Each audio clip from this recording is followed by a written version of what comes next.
In the previous hands-on video, we saw how to do batch processing using Amazon Data Pipeline. In this video, we are going to take a look at stream processing with an example. I'm going to use the EKS cluster where I'm going to deploy my computes. So I'm going to have a pod. Within a pod, I'm going to have an application which is going to be called as EKS Kinesis example. Since I want to show stream processing as an example, I have chosen Kinesis.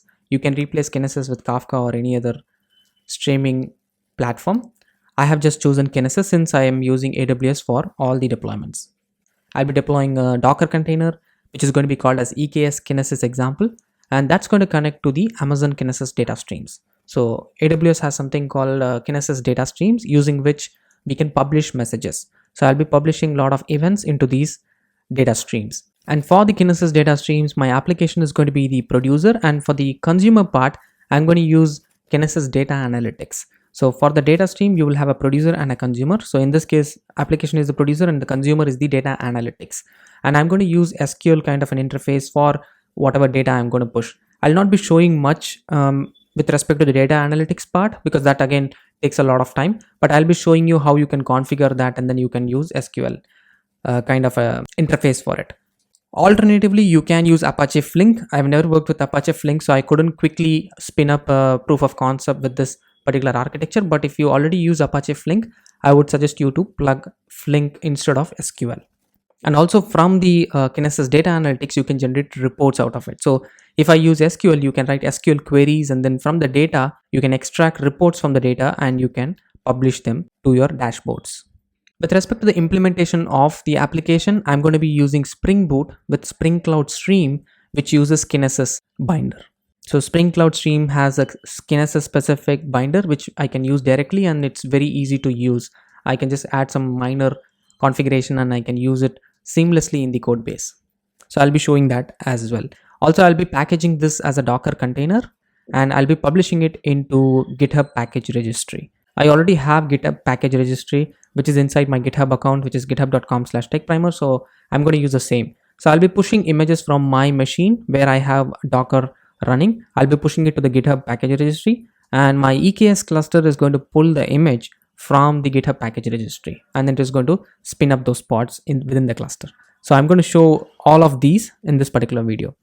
So if you want to skip to a particular section, you can skip by using the chapter timestamps below.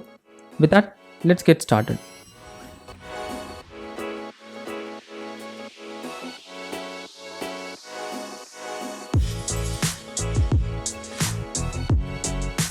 Press the bell icon on the YouTube app and never miss any update from Tech Primers.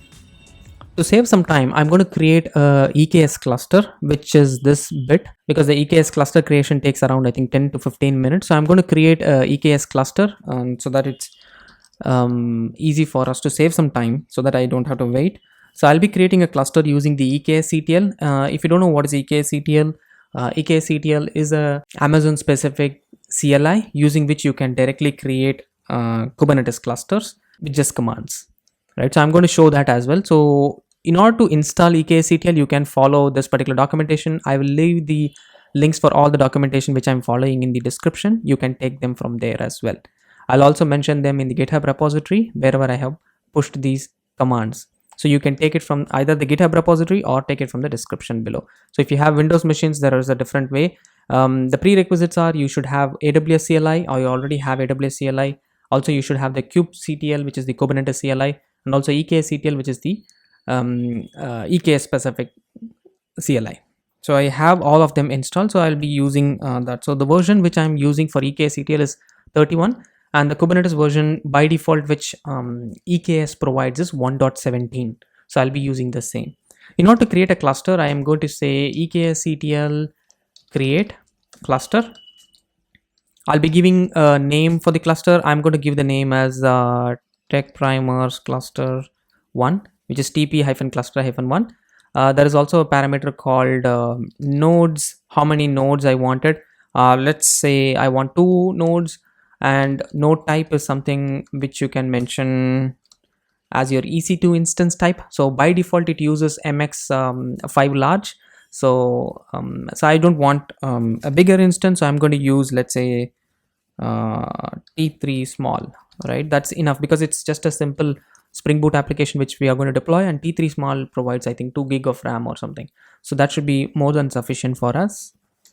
And we can provide the number of nodes. So I don't want to provide like nodes minimum, nodes maximum, because I don't want to scale up and scale down in this particular example. We just need a barebone cluster, right? So we are going to create a Kubernetes cluster with 2 different nodes, and this should be sufficient.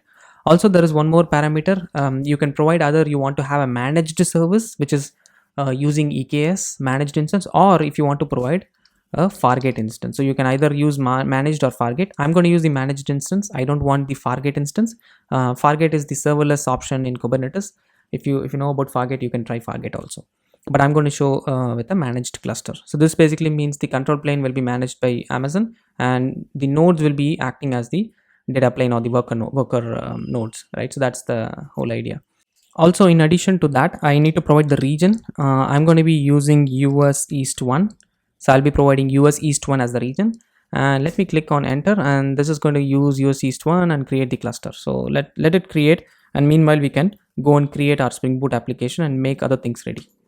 Now coming to the browser, if you go to the AWS console and if you go to CloudFormation, you can see the CloudFormation which just got triggered when we created the cluster. So see here, it says EKS CTL- the cluster name. That's what is happening. So this is what is happening under the ground when we hit this command, right? So that's going to take care of creating our cluster in the background. So meanwhile, I'm going to create a Spring Boot application. So I'll be using this example, whatever is mentioned here in the Spring documentation. So this is the Amazon Kinesis sample. I'll be using the same sample. Since I'll be using my application as a producer, I'll be using this same code, right? So you can use the same as well. So in order to create the Spring Boot application, let's go to start.spring.io. I'll be using 2.4.0. The group ID is com-tech-primers. The example project is EKS Kinesis example. And the dependency we would like to add is, let's add some actuators. Let's add web, right? And that's it. Anyway, we are not going to use them, but still I think I will just generate them by default. So I'll open this with IntelliJ. So the project got opened, and let me go to the POM. You can see that there are only 2 dependencies which we added. We also need to add the binder for Kinesis, right? So for that, I'm going to add some dependencies. So let's add those dependencies. I've already preloaded them here. So this is the dependency which I have added. So I'll be using Spring Cloud Stream Binder for Kinesis. If you see here, I'm using the latest version, which is 2.0.3. I've excluded some versions here within this binder, and I have directly used the latest version. For example, here I've used the SDK directly from Amazon for Kinesis, and also the core and the DynamoDB, which also comes as a part of the Spring Cloud binder for Kinesis. Right, so I've used these dependencies. I just preloaded them, so you can also get it from the GitHub repository wherever I have made my code available. So you can take it from there directly. So with that, let's go to the code, and so we need to add the scheduler. So I'm going to use the same code change, whatever they have done here. All right, so I'm going to add the scheduler, I'm going to add the binder and things like that. So let's add the scheduler. I'm enabling scheduling for the Spring Boot application, and also enable binding. Okay, let me import. Since I added the dependency, I need to import them. So let me even re-import, and then I should be able to, yeah. And also I'll be using something called source. The source is nothing but the source for the Spring Cloud stream messaging, right? So this is the class which I'm going to use here. So I'm using that, and I also have added the code here directly. I have preloaded that into my IntelliJ shortcut, so it's just showing up here. So this is basically the same code, whatever you see here, right? I just added the same code, nothing much. I have not added anything. So this is generating a unique ID, a random ID, and then it is just passing, right? I mean, publishing it into the source. Now, if you see here, the code, whatever we have written is just this, right? And this takes care of publishing it into Kinesis automatically. That's because we have added the dependency for the Spring Cloud Stream Binder Kinesis, right? So that's what Spring Boot is doing, right? So Spring Boot is abstracting everything. The Spring Cloud Stream library is abstracting everything, and we can directly connect to Kinesis with just this piece of code, which is injecting source and using source.output, and then you can directly send a message, and this is the payload which we are going to send, right? And how do we connect to Kinesis? So we need to provide some configuration details. So I'm going to say application.yaml. You can also add it in application properties, doesn't matter, so I'm just using them, right? So here I have used name for my data stream. So this is the Kinesis data stream which we need to create, which is TP Kinesis stream, and also the content type I have just mentioned it as type text/plain. I didn't change it much here, but if you think it makes sense to change, you can definitely change, right? But I just wanted to show how it is done, right, and how you can plug them together. But you can change it to like application/JSON and then push some JSON message here as well. Also, this is something which you will have to take care. You will have to create an access key to connect to Kinesis. So I've created a specific access key for my application so that I can have access only to Kinesis, right? So I have used this access key. I'll be deleting this access key by the time this video goes live. So yeah, that's that. And I'm using the region US East 1, which I've put here, right? That's it. What else? That's all with respect to the application. And the other thing is we need to containerize this application, right? I mean, if you look at the architecture, we have created this. Now we need to containerize the application using Docker, right? So I'm going to create a Docker file.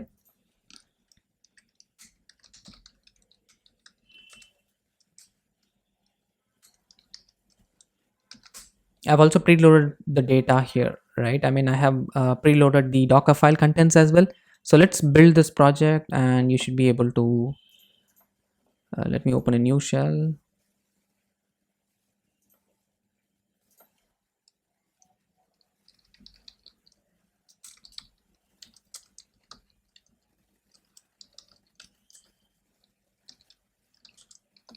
I'm going to use the Maven clean package to build the project. So this should build, and we should be able to create a jar. Once the jar is created, we are going to create a Docker image, so we can directly use Docker CLI. I've already started my Docker instance here. If you see here, the Docker instance is running here.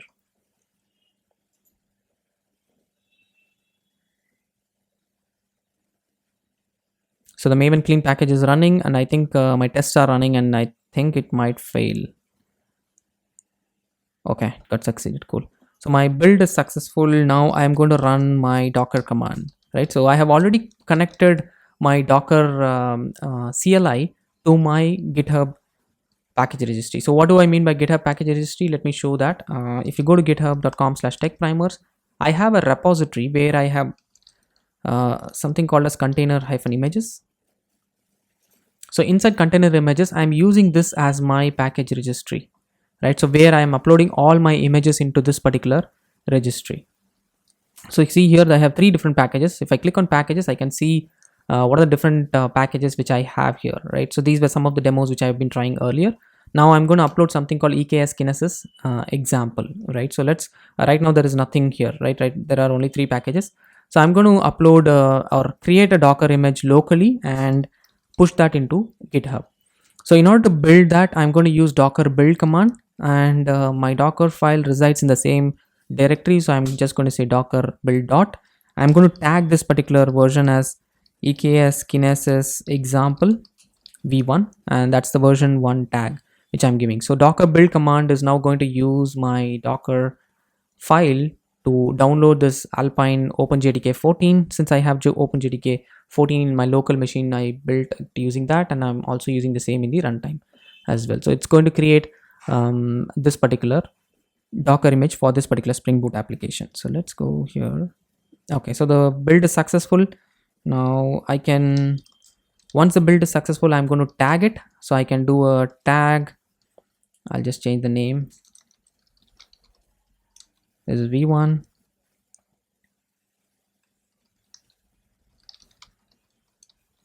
So if you see here, I'm tagging the current version, whatever I built, which is EKS Kinesis example v1, into this particular version. And this is where I'm pushing, right? So the docker.pkg.github.com/techprimers, and then container images, and then my name, and then the tag, right? So if you see here, the tag is v1. Yeah. So that's it. Let me maximize this. Cool. So the tag is successful. Once the tag is successful, I'm going to push, right? So I'll just say Docker push. I'll just push version 1, and the name of the image is nothing but EKS Kinesis example. So I'm pushing this image directly into my package registry. So this is getting pushed. See that pushing, it's saying pushing. Let's wait for the push. Finally the push got succeeded. So let's go to the browser and then see if the images are showing up here. So right now it's 3, it should be 4. Yeah, I can see the new image here, EKS Kinesis example, which is just pushed 10 seconds ago. Now that the image is pushed, we need to deploy this into a Kubernetes cluster, right? So I'm going to create a Kubernetes configuration YAML. I'm going to call this as KTS .yaml, right? Just for simplicity. And this is going to be my EKS deployment YAML. So I've created already and preloaded the configuration detail. If you had seen my other Kubernetes videos, I know you know how easy it is to create, and then I've just preloaded it. The only thing which I've changed here is the image name here. So if you see here, I need to give my image as version 1, right? So I'll be using the same image, whatever we just uploaded here. So I can use the same, I can copy and paste it. So it's the same basically. The next thing is, in order to connect to this particular repo and then retrieve it, it's a private repository, right? I mean, this is not public as such, so I need to have a token to it, right? So I'm using the image pool secret here. I need to create something called registry secret inside my Kubernetes cluster. So I'm going to create a secret CRD, or the resource definition, inside Kubernetes with my token, right? So I have my token stored in my machine. So I'll be storing or creating it. I'll be creating it inside my Kubernetes cluster once the cluster is up, right? Let's check once again. No, the cluster is still not up. Meanwhile, what we can do is we can create the Kinesis data stream, because once we deploy the Kubernetes cluster, we need to have the Kinesis data stream as well, right? So let me go back to the AWS console and let's go to Kinesis.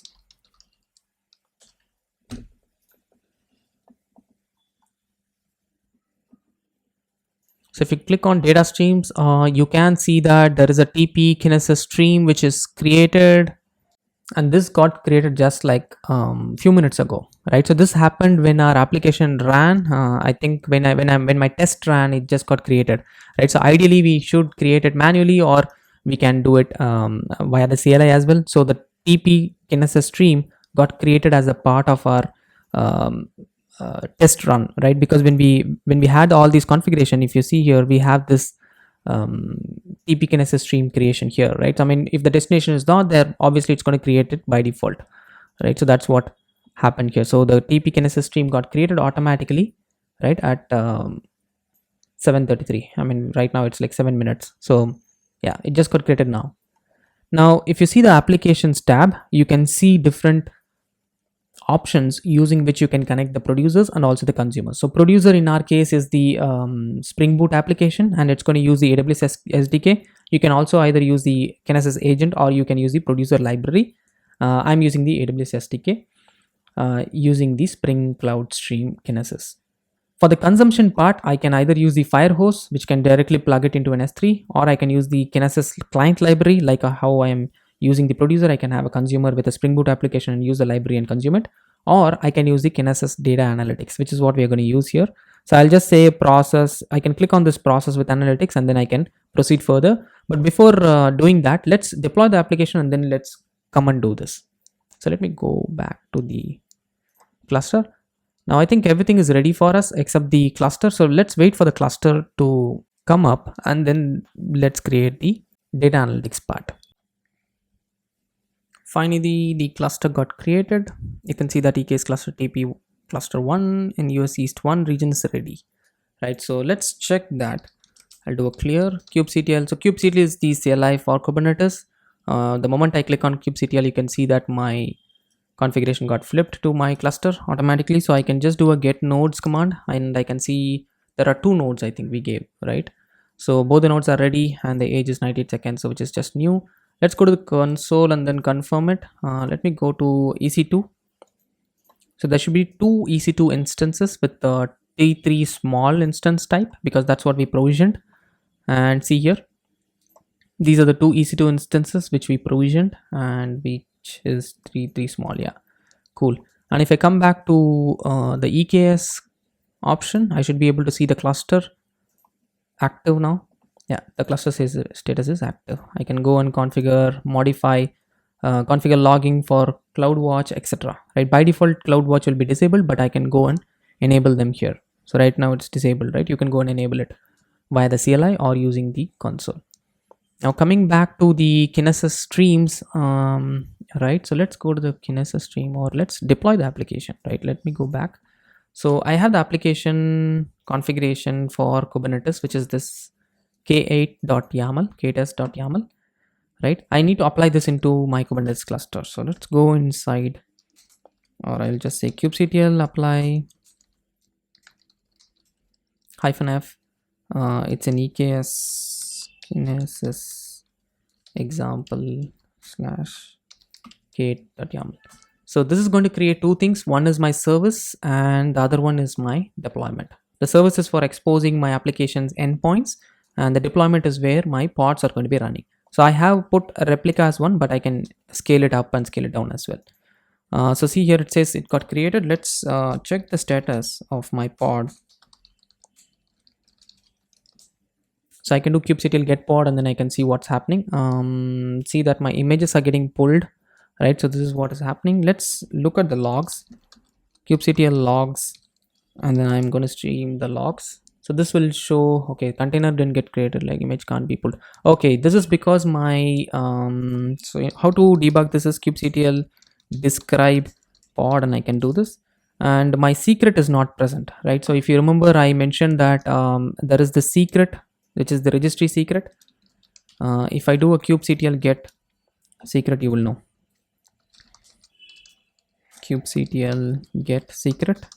There should be a secret. Right now there is no secret, right? So there is only default secret. So I need to create this new secret. I'll create it using the kubectl create secret command.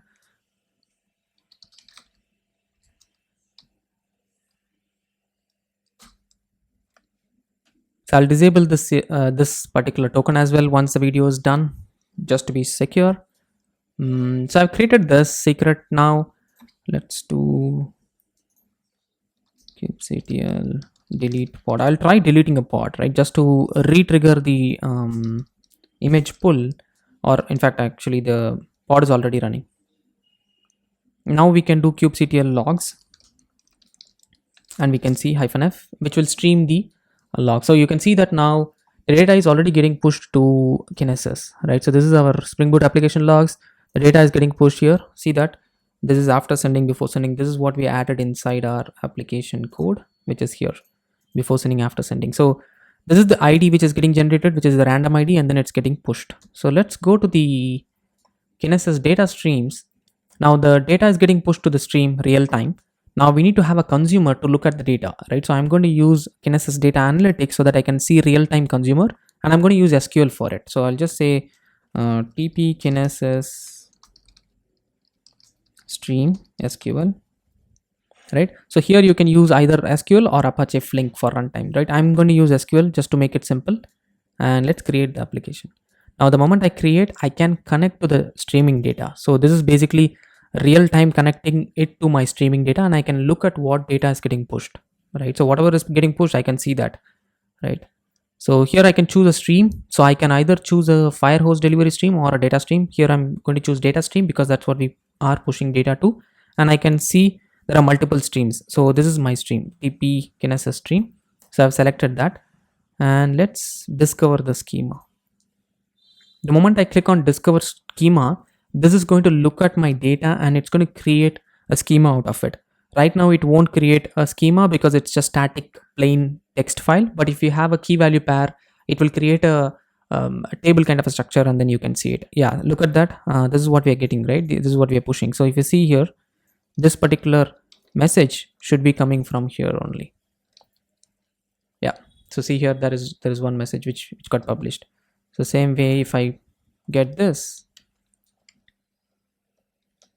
I should be able to see. Yeah, so these are the messages which we are publishing to the Kinesis data stream. So visually, this is what happens. Our Spring Boot application publishes events to the data stream, and from the data analytics, Kinesis data analytics, using SQL, I can query the data, right? Right now, I don't have a structured data which I can query, but this is how you will be configuring the data analytics, right? So if you're publishing a JSON message, you can definitely do that. So I can edit a schema So you see here, right, there is only one field here. That's why it is showing only content type and then the data, right? But if you have a key value pair, then you can easily have a columnar data, right? So you can easily do SQL queries over it, right? Do try that out and then let me know how it went. And I can save the schema here, right? Once I have confirmed that this is my schema, then I can just say save and continue, right? So I'm going to say save and continue, let's say, but I do not have any schema as such. Now I can go to my Go SQL editor and I can run my application queries here. So here you can run all your SQL queries so that you can get real-time analytics data here.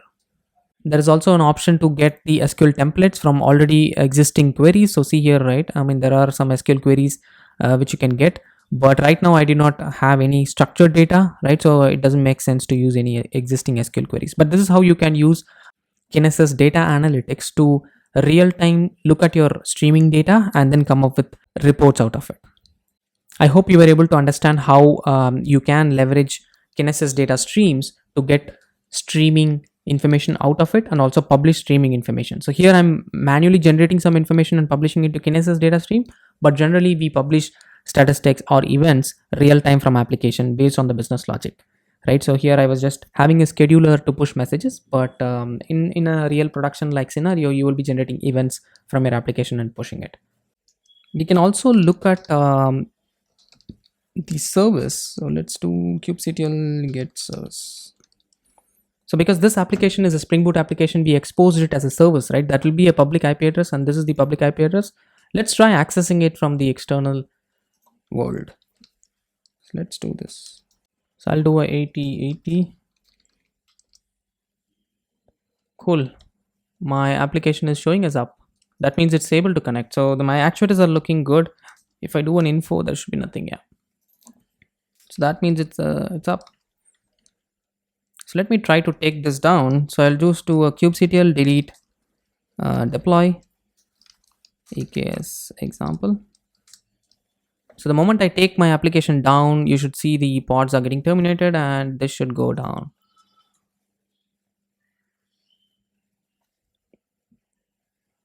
Yeah, so still this is loading. Finally, I will delete my cluster. So I will just do a EKSCTL delete cluster and the cluster name here was TP cluster 1. So I'll just do a TP cluster 1 delete. So this will delete my cluster and I should be done with it. I'll just summarize what we did.